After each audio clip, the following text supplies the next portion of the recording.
Yesterday I spent just about all afternoon getting this door frame ready for some epoxy. I've got some other small parts I'm also going to be spraying. So I'll give this thing a really good fresh sanding, and I've been over it several times cleaning it. It's ready to go. I'm not going to bring you along for the spraying because I don't want all that overspray on my camera, but I am going to show you the end result when we get done. And it's going to take some time because there's a lot of little intricate details on the inside of that door frame that I'm going to be spraying first. Try to get up into the hinge area really good, and just in some of these recessed areas.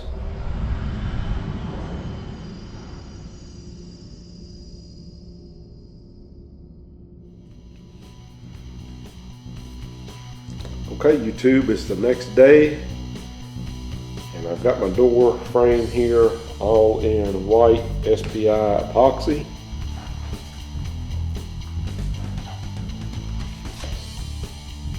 Overall, I think it turned out really good.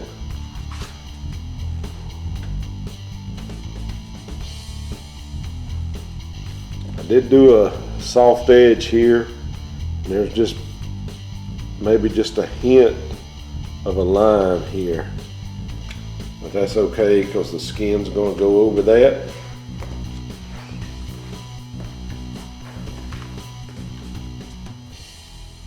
Like I said, I'm pretty happy with the way that turned out. One of the bad things about spraying epoxy this time of year is this SPI requires a 65-degree temperature plus for a minimum of 24 hours. And that's to get it out of the critical stage. So I use my little heater there. And I also use my lights for the last, it's probably been more like 30 some hours now. I definitely got to get me some better paper here. This is just some paper that I bought at Lowe's.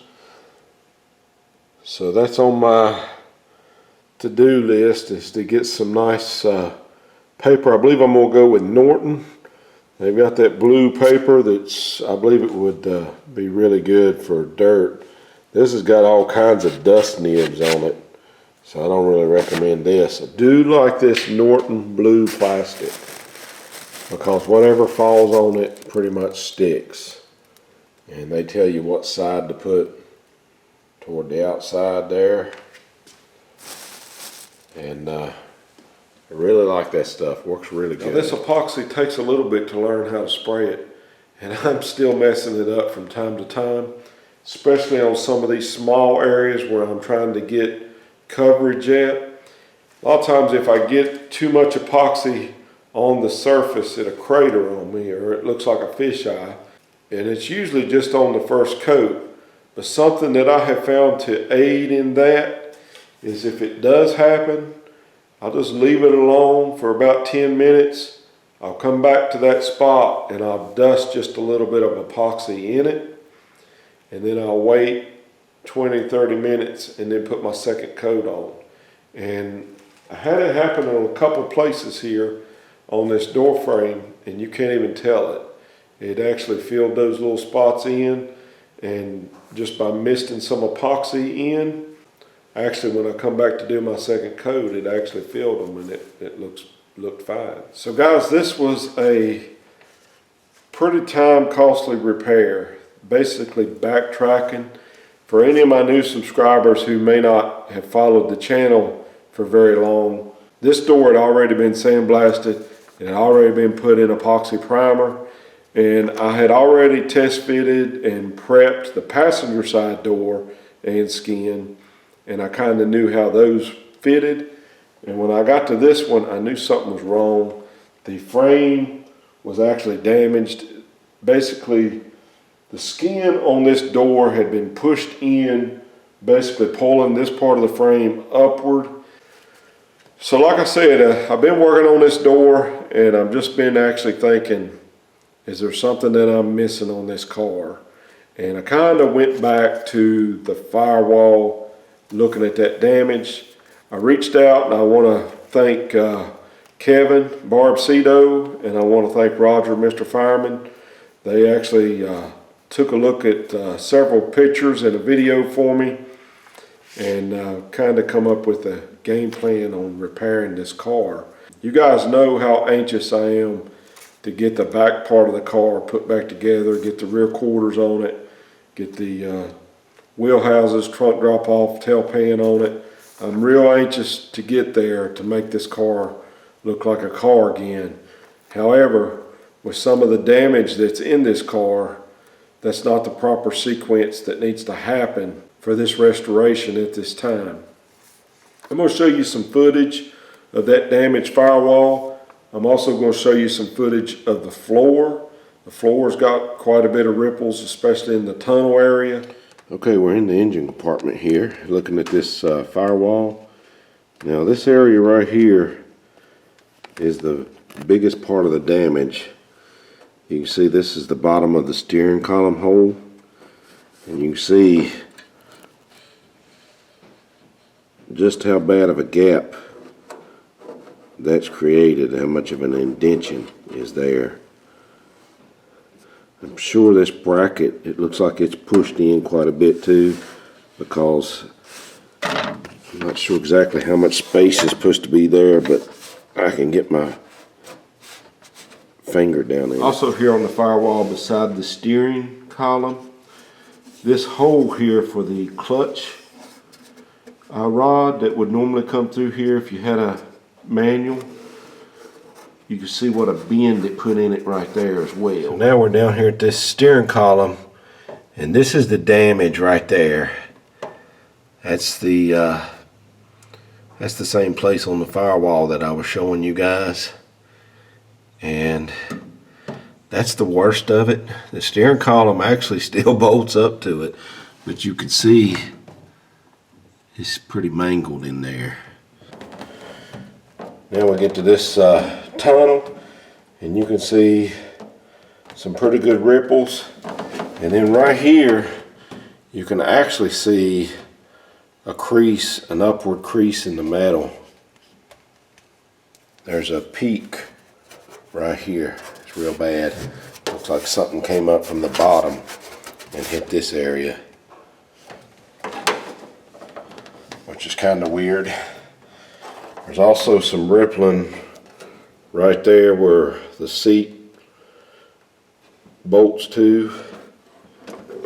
Maybe a little bit right over in here. There is a little bit of a hump right there, and it's a pretty good size hump there. So as of right now, I'm planning on finishing these doors. Also with the new floor, we'll actually be bracing the inside of the car up.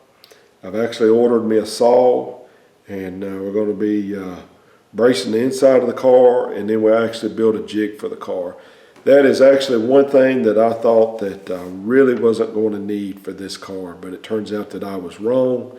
And I know I definitely need it for my 81, because it's actually rusting from the inside out. And so it's something that we'll continue to use here in the shop. So we will be putting the car on the jig. Once we get the floor cut out, we'll inspect the rockers. The inner rockers, there's some questionable areas of it.